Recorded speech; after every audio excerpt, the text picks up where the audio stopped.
anything better than winning between the hedges on Saturday, it's coming home to this on Sunday.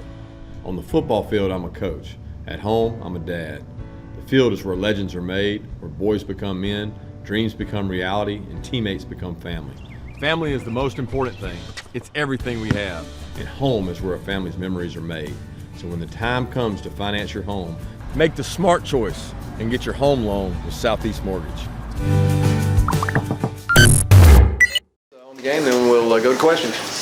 Like always, I'll start with thanking the fans. I thought the atmosphere was great. I knew right when I came out of the tunnel, and I looked up in the rafters, and it was packed. I knew that Auburn was going to be in for a tough time from the crowd standpoint, and a team that had not played on the road, which is tough to do in the SEC.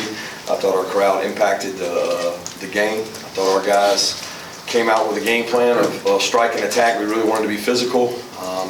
We wanted to win the line of scrimmage. We thought it would pay dividends in the fourth quarter. In the second half, being a somewhat hot day, and I thought it took its toll on their team in the second half for our team to be able to run the ball the way they did. So that helped us. We continue to grow and get better.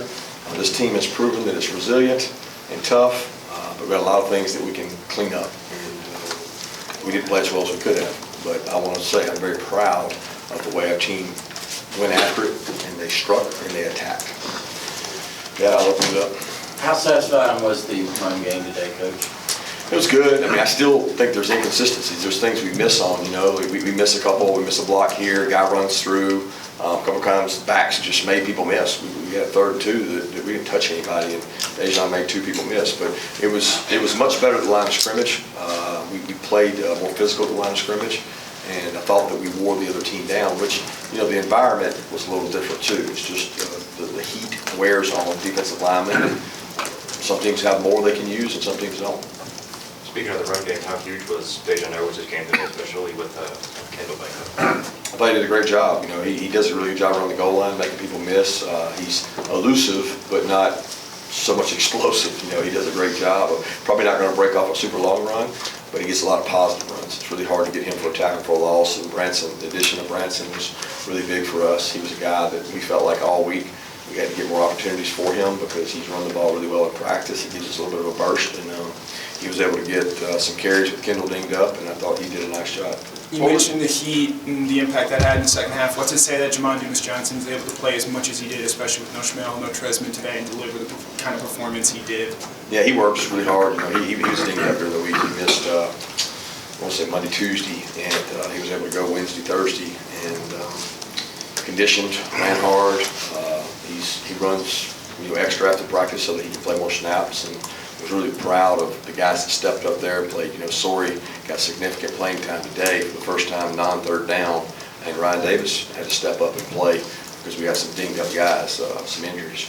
What was your reaction to Stetson's 64-yard run touchdown? I was happy for it. It was a great call by Monk, and good design play, and they were in what we thought they were going to be in, and it worked great, but it wouldn't have been explosive if it wasn't for a really good athlete. It proves again that he's multi-dimensional. He's hard to defend because of the things he can do. What was Malachi's mentality coming into this game? Obviously, he lost a friend in the last several days, but you know, he played hard out there. Was that a bit of a distraction this week? You know, you probably have to ask Malachi that because I don't know. We did talk to him about it, and you know, he was very close, and thoughts and prayers with his family. But Malachi's parents reached out and let us know that he was close to him, and Malachi handled it very maturely and did his job today. Kirby, two special teams plays in that first half with Nolan sniffing out the fake and then Ladd's return. Just how big were those, and how big was Ladd's return coming off that muff earlier in the quarter? Yeah, it was great. You know, Ladd's been really aggressive, really proud of Ladd. I don't know what Auburn was in punt cover or negating punt return. Somebody told me they were one in the country, one in the conference at negating punt returns because of the way their kicker kicks it. And we worked really hard this week on saying we could spark a drive. We could change field position by who we put on punt return. And you know, I think Ladd, first tell you, we give a lot of credit to the guys up front who affected the kicker by almost blocking one, which speeds it up. The sooner he kicks it, the sooner it gets to Ladd. And they're elite at holding the ball and not giving up returns. They probably had us on the fake. Nolan made a great play, but again, it was one of those times where they didn't execute, but they had a good look and they checked to it.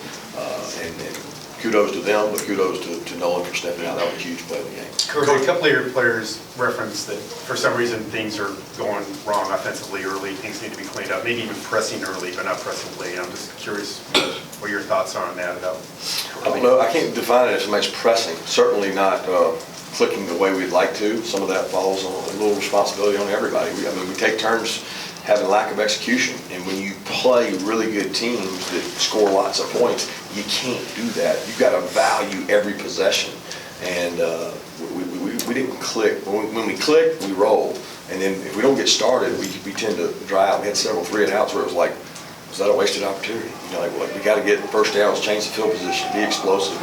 And some of that has to do with some injuries and some guys being dinged up. But some of that has to do with Stetson. He knows he's got to continue to play and play better. And we got to arm Stetson with people around him. He's got to have guys around him that can really help him. You can't be one-dimensional and be explosive. Any indication with Kendall with his injury? It's growing. He said that he got tackled and the guy fell on him and stretched his growing out. It bothered him. I don't know how severe or anything. For a 2-10 victory, what area of the game do you think you need to improve on moving on? Everything. Like, what does the score have to do with how we played? It really doesn't to me. I mean, you look at the stat line, you say, oh, we ran the ball great. And I think there's a lot of times that we didn't block it right. We got whipped at the point of attack. There's other times that we did it right, and that's across the board defensively. What we talked about was containing the quarterback. Well, we didn't exactly do that all the time. He got out of there. So there's an immense amount of improvement that needs to happen for our team to get to the level we need to. And I think, everybody has this perception of what your ranking is and what the experts say you should beat somebody by. I keep saying it over and over. We don't get caught up in that. We have to get better. We've got a really tough schedule coming up, and we got to get better. And the only way you get better is practice.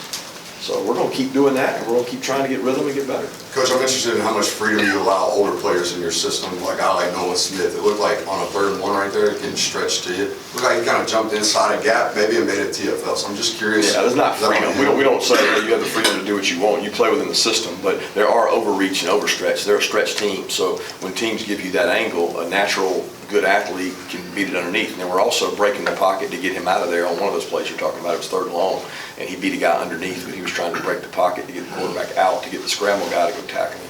Kirby, isn't this just all inexperienced? 15 draftees, 13 transfers, your depth is real green. Isn't that kind of what we're seeing as inexperienced guys doing it the first time?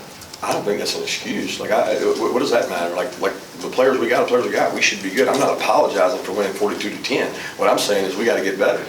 And the monster that's created, that you got to live up to this expectation, and you got to score every drive, that was created by going out against Oregon and having a great opening. That doesn't control how we look at things. I just celebrated in a locker room with a group of kids that are 18 to 22 years old that just beat Auburn for a consecutive some number of times. I'm proud of them. I'm happy for them. But I'm also realistic that we got to continue to grow and we got to continue to get better. It's not about the age of your players. Every team in college football is young. That's just the way it is. Coach, second half starts and Stetson gets sacked, fumble, defense comes out there and has to defend from the 19-yard line. How big was that series right there to hold the field goal and then it's huge. You go down and score on a long drive? Yeah, it's huge. Disappointed in the start of the second half. I mean, that was the big talk in the locker room. It's what are we going to do? How are we going to do it? How are we going to execute? What kind of juice are we going to come out with? And again, it feels like there's these times, and it's not just us. Felt that way at Kent State. It feels like teams are tired in the second half. Not just us, the opponent. And it just at times seems lethargic, where you really didn't have those lulls last week. It was cool, it was night, there was energy, and hey, we didn't play great, but there was energy, and there was people running fast. As much as anything I've seen in the last 3 or 4 games is conditioning level of teams. Because I don't know, the temperature didn't seem hot, but it was hot out there, it was sunny.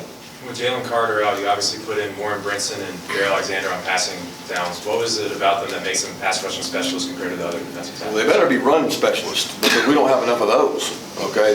You don't get labeled as one or the other. So you have to be a run specialist in order to do it. We earn the right to rush the passer by doing what? Striking blockers. They just happen to be the fresh ones that go in on 3rd down, and they're athletic, and he's a really athletic quarterback. So we felt like we needed more athletes on the field. You got to be careful with a quarterback like that because they can also run it on 3rd down and then go for it on 4th. So it's a cat and mouse game of how to play those guys.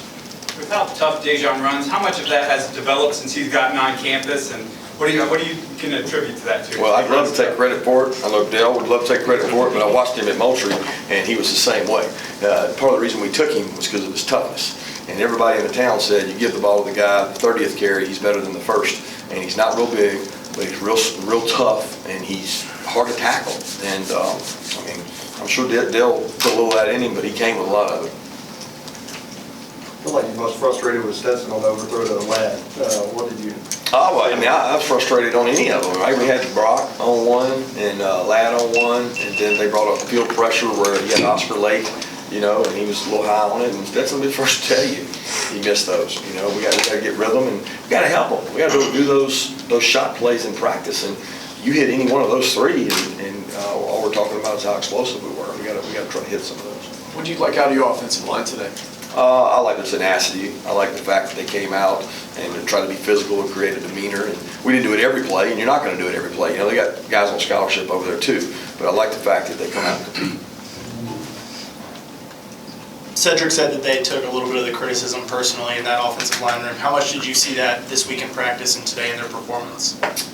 I have no idea, because I don't know how they take criticism. You know what I mean? I don't go in there to criticize. I go in there to try to give them answers. You know, how do we do it better? I don't know that criticism helps. You know, it makes you maybe want it more, and there's a pride factor, and everybody needs some kind of motivation. But when you need motivation from you guys, then that's when it's not fun anymore. We saw AD out there a little bit. Just how far along do you feel like he's coming? Really thought he was going to be able to go. You know, he ironically he had a thumb sprain in the week because we were using him, and he fell down, had a thumb sprain, and it became more the thumb sprain than the ankle. Now he did have a little bit of a limp, and as the game goes on, he got to the point where he's not in it, and you're not using him. He gets cold, and we tried to keep him on a bike, tried to run him, but we thought that he could have gone had we needed him. We did end up getting out to a lead, and I guess he did play a couple snaps, but it was just we didn't get ready to use him like we normally would. We need him back. In the fourth quarter, when you scored 21 points, is it more of an in-game adjustment or wearing Auburn down like you were talking about earlier? Probably more the later. I mean, to be honest with you, I thought they were tired. They don't have a lot of depth. I mean, every team across the country right now is struggling with depth on the defensive lines. You just don't see a lot of size, and we're dealing with it too. So I thought that had a lot to do with it. I thought they got tired. I thought the tempo hurt them. Let's take two more questions. You talked about how Branson earned his playing time in practice. Dalen Everett was the first corner to come off the bench. What did he do in practice in order to earn that third corner spot? He's getting better. He's getting better. He, you know, we want to try to find ways to play him in the game. He keeps getting better. You know, I have to go back and watch the long touchdown catch. We had 3 guys miss tackles, just atrocious on the sideline, atrocious. And he was involved in that. I don't know who exactly missed it, but he keeps getting better. He works really hard, and he's very intelligent, and I'm excited about what he brings to the future being a true freshman. I feel like he's a sophomore because he was here in the spring, but he's not. You're in Stetson's ear a lot when he comes off the field after drives. What kind of advice are you giving him? Is it specific play stuff, or is it overall motivation? And what's it like with 2 guys who are really competitive coming after, you know, after a drive? I'm sure that can be. Sometimes it's just communicating information. You know, sometimes it's, hey, what did you see there? What made you do that? And, you know, teams, we put a lot on Stetson. I keep telling you all that. We ask a lot. If it's this, do this, or this. And sometimes you may not see it like we saw it in the box. And we like to find out why, you know. And sometimes it takes discipline to execute and do it right. And he is a competitor. I think I have a great relationship with him. And he respects the fact that he knows I'm emotional and a competitor. And I saw that last week, you know, where it was like, hey, this guy drove down on 2 big drives and made a lot of throws and made a lot of plays when he had to. Thanks, guys. Thank you.